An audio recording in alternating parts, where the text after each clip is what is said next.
Hi friends, today in this video I'm gonna be walking through how to install the official DeepSeek AI assistant in iPhone. All you have to need, launch your app store and search for DeepSeek, and here you'll find official DeepSeek AI assistant app. Go ahead and install the DeepSeek AI app in your phone just like so. And this is a very popular AI assistant. Once the app installed, open the app, tap on agree, and now it's time to create an account to use DeepSeek. Tap on sign up and go ahead create an account with your email, or you can just sign in with your Google or Apple ID.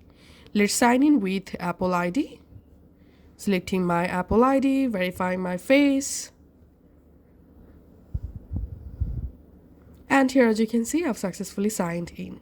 Now I can go ahead and use this DeepSeek AI assistant in my iPhone. Thank you.